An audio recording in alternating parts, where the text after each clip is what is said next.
So far, all the lists we've done in List Mania have been negative, but that's about to change. We have 2 positive lists in order to really finish off the year officially, and that's the top 15 non-metal or rock, rap, pop, whatever it may be, albums of the year, and then of course the massive one tomorrow, the top 50 heavy metal albums of 2015. Now, while I have enjoyed all the things that we've done this year, some of the new projects that we've really started to get off of the ground, and some of the new toys and themes and all the other stuff that we've made happen, the one thing that I will pledge for 2016 is reviewing a little bit more of this stuff, the non-metal stuff, considering there was only about 20 to 25 to choose from, and if you remember, in order for me to include them on these lists, I have to have reviewed them. So maybe for next year we'll talk about a couple more. Either that, or for this particular list, we'll kind of absolve that whole idea, and it'll just have to be that I've had to listen to them, not necessarily reviewed them. So without further ado, let's get on to the list. And you know what? Me just talking like this, let's get some music on in the background. Something positive, something fun. Let's go for it. Thanks to Smite SA for pointing me to this. Number 15, we have Florence and the Machine with How Big, How Blue, How Beautiful. Florence is traditionally known as a group that really has spotlit on huge songs, but this was a great album that really focused a lot on emotion. It was one that was able to take you up and down very seamlessly and really presents you with a great overall package. It encourages people to be creative because of how creatively sparked that it feels that it is. And this is also an album that doesn't feel like it is really bogged down either that or overtaken by one key huge single. It's instead one that feels very rich throughout. So this is probably not going to do as well or move as many figures as Lungs or Ceremonials, but that doesn't really matter. This was a really awesome album. Check it out. Number 14, Mumford Sons with Wilder Mind. Similar to what you saw with Florence and the Machine, this one is markedly different from the ones that Mumford had put out beforehand. This is one where they prove that they are a rock band at heart, and prove that the first couple of albums that you got were not a fluke, but at the same time not all that this band has to offer to the world. I really like this disc because of that change, because of that difference. Not to say that Babel, either that or Side No More are poor albums, because they're not. They're great. Mumford & Sons has a great discography, but Wilder Mind just exposes what they are really able to do. It showcases that they are going to be the type of group that doesn't stick with just one subsection of their music. They're instead going to expand out a little bit and have a lot to show this world by the time their career is over. Number 13, Lupe Fiasco with Tiezzo and Youth. This was actually just an album recommendation that I did, but it was an album that I got the very first day it came out, and I absolutely loved it. Some compare it to what would happen if there was a musical art gallery and these songs were hanging from the picture frames and played whenever you walk past. And it's a really good metaphor. This is a lot more diverse and has a lot more in the way of storytelling and just sort of randomness, some great freestyle. You got this more from this than you did with his previous release, which actually was higher on that list. This at times can feel a little bit schizophrenic, but that schizophrenia actually helps with the narrative a little bit and keeps you off balance. And that off balance nature for Lupe, who's able just to craft solid rhymes and really just use the music to his advantage, crafted a superior album. So this one was really awesome. Number 12, we have Tremonti with Cauterize. Mark Tremonti, yeah, Alter Bridge Creed guy. His solo works good too. Cauterize really proved that, and it's just, it showcases that he is, Mark Tremonti is very much held back in many people's minds whenever they say or find out that he's the guitarist from Creed or the guitarist from Alter Bridge if they don't like those bands. And they sort of dismiss his talent, which is a really bad thing to do, considering his solo works and really his works within those bands have both been very instrumental in not only radio rock, but also just rock in general, considering what Blackbird by Alter Bridge is all about. But Cauterize is a solid collection of songs that at times can feel like they are trying to become larger than life, almost like Tremonti is trying to move into the stratosphere. Alter Bridge is supposed to have a new album in 2016. Can't wait to review it. The last one was incredible. Number 11, Joe Satriani with Shockwave Supernova. You want to talk about an instrumental disc that just was instrumental in really captivating a lot of people back into Joe? This is one, and it's it did so very well. There was some themology that was thrown in there, but the biggest thing that really caused this disc to get so much praise was the mighty power of the riff. The riff was huge on this disc, and the overall way in which Joe, who's an expert at this, channels the emotional musicality of his instrument and just is able to reflect that on the world with his composition was at full tilt boogie on this disc. Man, was this a lot of fun to listen to. It's hard to put down. It's really hard to put down. Check this one out if you haven't already. Number 10, we have Graveyard with Innocence and Decadence. This is probably one of the only albums that has the potential to double dip and actually appear on tomorrow's list as well, considering we're trying to keep them separate. But this is just a solid offering from a group that I don't think enough people know about. Graveyard sound can be a little bit more tooled toward classic rock as opposed toward metal. However, they're a group that has some of those metallic properties that people really take a shine to, and overall they just have this, they just feel like they belong in the metal category, but in reality their music speaks a very different tale. But their music is also holy shit damn good, and Innocence and Decadence really prove that. The album review is able to explain the disc a little bit more in detail. I recommend that you check that out. Not nearly enough people did, and I really feel that if more people knew the name Graveyard, and if more people checked out the band Graveyard would have a lot more fans. Number 9, we have Dr. Dre with Compton. Compton is the swan song of the career that was Dr. Dre, and it was one that left kind of the way in which it began. It was a compilation friendly album that really brought in and drew in a lot of different resources, a lot of different friends, old and new. Snoop Dogg is on here, Eminem is on here, Kendrick Lamar is on here, Exhibit is on here. You got a lot of people and a lot to digest. This is sort of a companion album for Straight Outta Compton, and it's one that really fits and feels like Dr. Dre has left on the proper note, as opposed to maybe continuing to work on Detox on a project that, since it hadn't been released yet, he just was never really able to perfect. It was never, the passion wasn't the same. Some people may say that this is not a fitting finale, considering Dre is not on many of these tracks, but he's on enough of it where he makes his, he speaks his final pieces, and I'm sure that Dre is not necessarily retired from music completely. I'm sure someone will be able to coax him out in order to do a guest spot or something like that. Either way, Compton is a really solid disc, and if you're into hip-hop, it's one that you definitely need to check out. It's sort of the end of an era.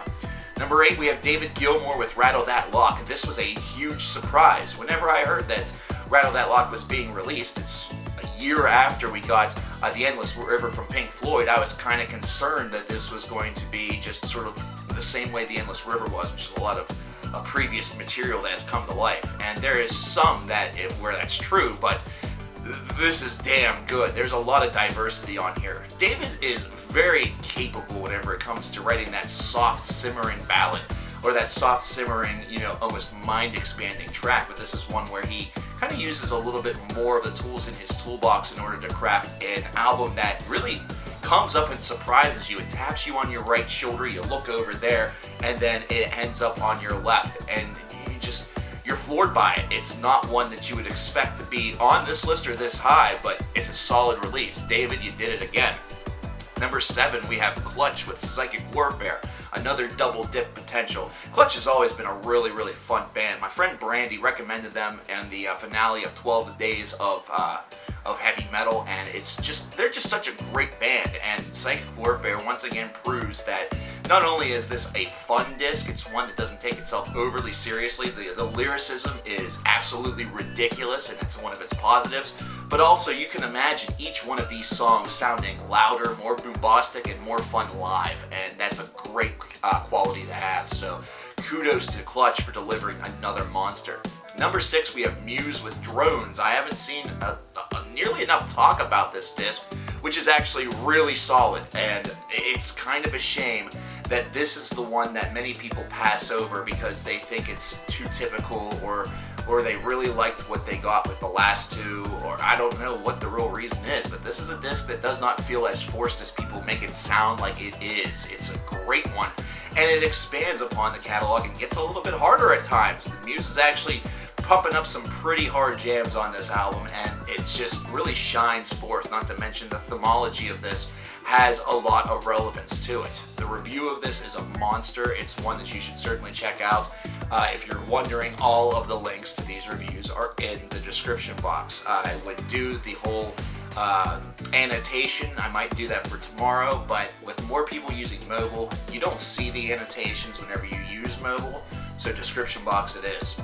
Number 5, My Morning Jacket with the Waterfall. It's no secret why My Morning Jacket's one of my favorite indie bands. You know, they have a great guitar sound. They are ones that are willing to dabble into other styles of music. They don't need to just stick with jamming with their guitars and everything like that. They can even go back into some properties of some old style, you know, soul music or some doo-wop, you know, and we get so much out of My Morning Jacket records. The softness, the hardness, the harshness.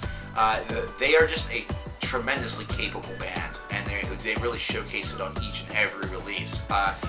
This is a group that just can captivate, and it's no secret that it was on an American Dad episode and sort of lampooned a little bit, but this is a band that is a lot more than just that. And really, if you give this band a shot, there's a good chance that you may end up like Stan from American Dad and just enthralled by these guys, because they have a lot to offer from a musical standpoint. Ignore the fact that they're not a metal band or whatever. These guys are just very talented, and this album proves it. Number 4, Puscifer with Money Shot, the long-awaited return of Puscifer, which people were pissed off because it wasn't Tool. And it's the long-awaited return since Conditions of My Parole, and they write an album that's potentially better than Conditions of My Parole, which was a #1 album a couple years back, whenever this was just a top 10 list. Wow.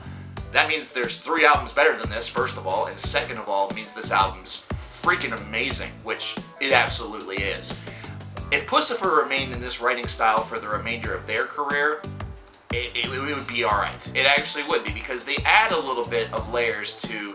They'd be adding a little bit of a layer to each subsequent album that would cause it to still feel fresh. That's what happens here. They take the formula from Conditions of My Parole, they add layers to it, they add a little bit more polish to it. You know, they sort of write in that style a little bit more, which makes them a little bit better at doing so, and thusly they create a better album. It's amazing how that works, considering Conditions of My Parole is just such a classic disc. But Money Shot takes it to the next level, and you have to appreciate that. Number 3, Death Grips with Jenny Death. A lot of people were begging and begging and begging for me to review this all year long, and then I finally did, and I'm glad that I did, because Jenny Death is a fucking monster. Death Grips gets a lot of grief. You either love them or hate them, and they seem to be this darling of the, you know, the independent industry, you know, the underground industry, the people that are trying to say that they like these bands because that makes them better than you industry. When in reality, Jenny Death is just a terrific album from a product that continues to be unique and continues to showcase that it just doesn't care about convention, and that's where the positivity comes in. The positivity is not the fact that they just blatantly turn their nose up at convention. It's the fact that they are taking a risk in a genre where traditionally risk is not typically taken, and usually the risks that are praised are ones that don't feel like risks. They feel more like their attempts at trend setting. Death Grips does this because they want to, they don't do it because they have to. Death Grips, once again with Jenny Death, showcases their morphology and does so very nicely. Number 2, Tame Impala with Currents. It nearly got the #1 slot. This is such a bananas good disc. This is Tame Impala taking what they had before, their psychedelic rock, their psychedelic folk or pop sound, and just going a little bit more headlong into the electronic side, a little bit more into the psycho-electronica if you really want to. It's hard to describe, but it's beautiful. It is absolutely beautiful. Once again, it just takes everything that this band has previously been seen as and escalates it. The only way that I can accurately describe this album to you is to just tell you to listen to it. It's one of a kind, and if you don't like this album, honestly, it's no big deal, but you'll probably like their first 2. So Tame Impala is just a band to get into. Number 1, though, and this is kind of obvious, it's Pimp a Butterfly by Kendrick Lamar, the hip-hop masterpiece, the magnum opus, the follow-up to Good Kid, Mad City that everybody thought would in no way possibly be able to be as good as it, but then it was.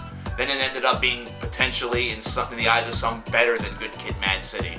And this is just something that is wow. And it's to the point where the police and fire rescue here have to go rescue people from how fire this album is. It just has a lot of great lyricism backed behind fantastic beats, fantastic construction overall of these tracks, and just the story that is being told is one that just feels extremely real, and it also feels extremely introspective. It does not feel forced, it doesn't feel like braggadocio, it instead feels very real, like somebody who is struggling with these ideas. Kendrick sounds like a real boy as opposed to a larger-than-life rapper, and that's to be appreciated. There you have it, folks. The top 15 rock, pop, rap, etc. albums of the year. Now, I know there's a lot that I missed in this department this year, but that is where you come in. Tell me which ones I missed this year. Put those in the comments below. And also post your list of your top 15 favorite rock, rap, pop albums of this year. Cover Killer Nation, I eagerly await your lists. I'll talk to you later. Come back tomorrow. Top 50 heavy metal album of the year. The list will be huge. The video will be long. It'll be a lot of fun.